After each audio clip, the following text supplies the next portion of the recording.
Break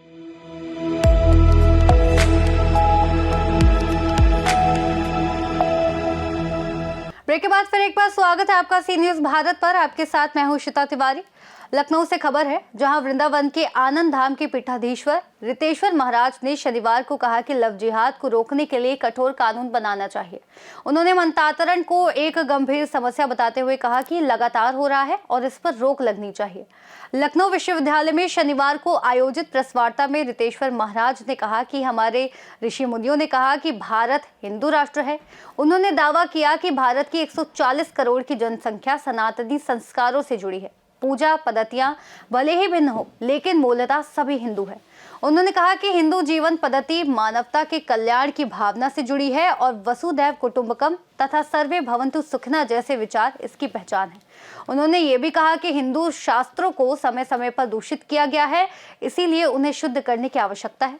उन्होंने हिंदू समाज में स्वाभिमान जगाने की जरूरत पर बल देते हुए कहा कि आज भी हम मैकाले की शिक्षा पद्धति से प्रभावित हैं, जिससे युवाओं में राष्ट्र के प्रति गौरव की भावना कमजोर हुई है। उन्होंने कहा कि राष्ट्र रहेगा तो सब कुछ रहेगा। सुनिए इस दौरान उन्होंने क्या कुछ कहा है। देखिए, भारत में श्री राम कथा, श्री कृष्ण कथा, हनुमंत कथा, शिव महापुराण की कथा, देवी भागवत की कथा, ये बहुत समय से चल रही है और ये हमारे संस्कृति से, हमारे धर्म से हमें परिचित कराती है। और इस बार एक चिंतन किया गया कि राष्ट्र रहेगा तो सब कुछ रहेगा। राष्ट्र की एकता, अखंडता, उसकी सुरक्षा के लिए क्यों न राष्ट्र कथा किया जाए। और यह प्रेरणा उनके मन में आई, हमसे चर्चा हुई, वृंदावन आए, वार्ता किया। उनके पुत्र और विधायक जी यहाँ बैठे भी हैं, प्रतीक जी। तो हम लोगों ने एक बड़ी रचना रची कि हम इस बार राष्ट्र कथा करेंगे और राष्ट्र की वो गाथा सुनाएंगे कि क्यों 10वीं शताब्दी के पहले हम सोने की चिड़िया कहे जाते थे, कैसे हमें लूटा गया, कैसे हमारे भीतर हीन मान्यता की भावना भरी गई, इन्फीरियरिटी। और इस इन्फीरियरिटी के अधीन आज भी हम हैं, क्योंकि हमारी शिक्षा नीति अभी पूर्णतः परिवर्तित नहीं हुई। अभी भी मैकोले के आधार पर ही हम चलते हैं। लाल किले के प्राचीर से प्रधानमंत्री जी ने कहा कि अगले 10 वर्षों में मैकोले की शिक्षा नीति को हम हटा लेंगे। तो ये राष्ट्र कथा उन छात्रों के लिए थी, देशवासियों के लिए थी, जिनको अपने देश के विषय में गौरव का बोध नहीं है और पाश्चात्य सभ्यता से वो इतने अट्रैक्ट हैं, आकर्षित हैं कि अपने देश के प्रति उनका कोई भाव रह नहीं गया है। जो लोग जाते हैं, पढ़ते यहाँ हैं, रहते यहाँ हैं और देश के ऊपर आरोप लगा देते हैं कि यहाँ तो कोई सुंदर व्यवस्था नहीं है जी, इसलिए तो हम तो अमेरिका में रहेंगे, हम तो कनाडा में रहेंगे। आपने अमेरिका, जापान इत्यादि देशों का नियम भी पढ़ा होगा कि अगर आपने वहाँ पर पढ़ाई की, आप किसी बड़े पोस्ट पर आए, तो आपको अपने देश में वो सेवा देना जरूरी है। अगर दूसरे जगह जाकर के आपने वो सेवा दिया तो आपके ऊपर कार्रवाई होती है। तो यह बोध से संभव था, कानून बनाकर संभव है, पर बोध से ज्यादा संभव है। यह राष्ट्र कथा बोध प्रदान की है देशवासियों को। और तत्पश्चात मुझे ऐसा लगता है कि चारों तरफ देश से, जैसे हमारी भी संस्था है, जितने फोन आ रहे हैं, राष्ट्र कथा के नाम पर ही फोन आ रहे हैं कि हमें राष्ट्र कथा करवानी है। हमने कहा कहीं ये राष्ट्र कथा भी अन्य कथाओं की तरह न हो जाए, इसलिए हमने कहा कि हम देखते हैं एक आध साल में एक बहुत बड़े पैमाने पर पूरे राष्ट्र को संदेश देने के लिए हम करें। राष्ट्र कथा कहीं हिंदू राष्ट्र बनाने का एक चीजें तो नहीं है कि हिंदू राष्ट्र बनाने के लिए आप आगे नहीं। आपको ऐसा कब लगा कि ये हिंदू राष्ट्र नहीं है? क्योंकि ज्यादातर आप लोग हिंदू राष्ट्र की बात करते हैं, इस वजह से। नहीं, मैं ये कह रहा हूँ, हमारे ऋषि मुनियों ने, महर्षियों ने इसको तो घोषित ही किया हुआ है, हिंदू राष्ट्र ही है। भारत की 140 करोड़ की जो जनसंख्या है वो सब सनातनी है, सनातन संस्कार से पल्लवित, पुष्पित, सुशोभित हैं, सबके पूर्वज एक ही हैं। वो कभी पूजा पद्धति किन्हीं की बदली होगी। तो मुझे तो नहीं लगता कि ये हिंदू राष्ट्र नहीं है, अलग से बनाना पड़ेगा। महाराज जी, आप राष्ट्र एकता की बात कर रहे हैं, छात्रों की बात कर रहे हैं। दिल्ली के अंदर जेएनयू है जी, जेएनयू के अंदर छात्र बोलते हैं टुकड़े टुकड़े गैंग की आवाजें आती हैं, राष्ट्र को खंडित करने की बातें आती हैं, नारे लगते हैं, उस पर क्या कहेंगे? काफी दिनों से विवादित चर्चा में है जेएनयू। देखिए, मूल में क्या है, मैकॉले की शिक्षा पद्धति।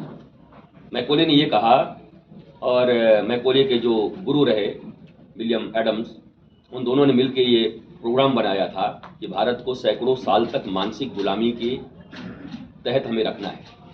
तो जो आपको पढ़ाया गया है बचपन से आप वो करेंगे, परंतु जिनको कुछ संस्कार माता पिता और कुछ अच्छे संस्थाओं से मिल गए, जैसे मैं नाम ही ले लूंगा, राष्ट्रीय स्वयंसेवक संघ, जिन्होंने शाखाएं कर ली, जो माँ भारती के प्रति समर्पित हो गए, जहां केवल राष्ट्रवाद की भावना, देश की भावना और लोगों में एकता कैसे हो, वो भावना उनमें भर दी गई, तो वो अच्छी बातें करने लगे क्योंकि संस्कार उनमें आ गया।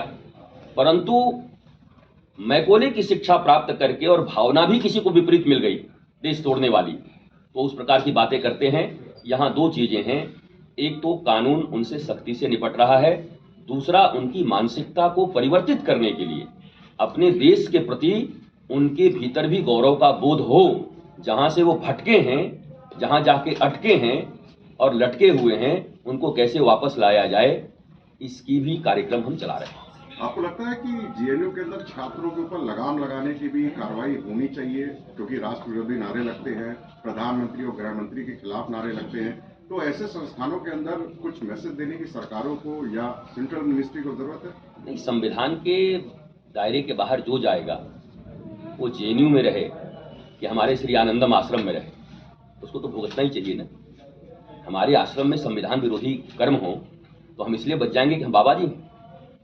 हम भी संविधान के अंतर्गत आते हैं। तो जहां भी संविधान के विपरीत कर्म हो, चाहे वो कोई छात्र हो, चाहे हम हो, चाहे कोई भी नागरिक हो, अगर वो उन संवैधानिक नियमों को नहीं मानता तो कानून के तहत उन पर कड़ी कार्रवाई होनी चाहिए। लेकिन ये कानून भी कैसा है, ये किसने बनाया? इसमें भी तो मैकॉले की छाप है। आईपीसी, सीआरपीसी सब 1800, लेकिन अब परिवर्तन हो रहे। पर मेरा ऐसा मानना है, मैं व्यक्तिगत ऐसा मानता हूं कि हम यहाँ बैठे हैं, अभी अचानक मेरे गोद में एक सांप गिर जाए तो सांप गिरने के बाद मैं ये नहीं देखूंगा कि वो लाल है कि काला है, कि उसके दांत हैं कि नहीं, विष है कि नहीं। पहला यही होगा, बचूं मैं। तो मुझे जब ये लग गया कि अंग्रेजों ने हमें बर्बाद करने के लिए ही ये शिक्षा नीति, ये कानून इत्यादि बनवाए थे हमसे, तो हमें तत्काल उसका परिवर्तन करना चाहिए। देश में एक ऐसा वातावरण बनना चाहिए, माहौल बनना चाहिए कि हम जाने अनजाने उन्हीं नियमों को ढो रहे हैं आजादी के बाद से भी। और अब जब प्रयत्न हो रहे हैं तो लोगों को यह बताया जाता है कि आपके संविधान के साथ छेड़छाड़ है। संविधान में अमेंडमेंट्स होते रहते हैं। और एक बड़ी प्यारी बात मैं आपको बताता हूं, मनुष्य के लिए धर्म बना है कि धर्म के लिए मनुष्य बना है? संविधान के लिए मनुष्य बना है कि मनुष्य के लिए संविधान बना है? तो मनुष्य की सुविधा, सुचिता और आनंद और शांति के लिए समय समय पर धर्म के मूलभूत तथ्यों को रखते हुए आधुनिक युग के अनुसार कुछ न कुछ परिवर्तन होते रहने चाहिए।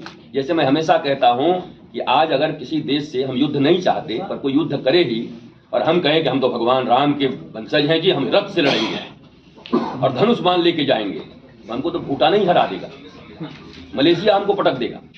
तब तो हम क्या करेंगे? तो हम राफेल लेके जाते हैं वहां पर।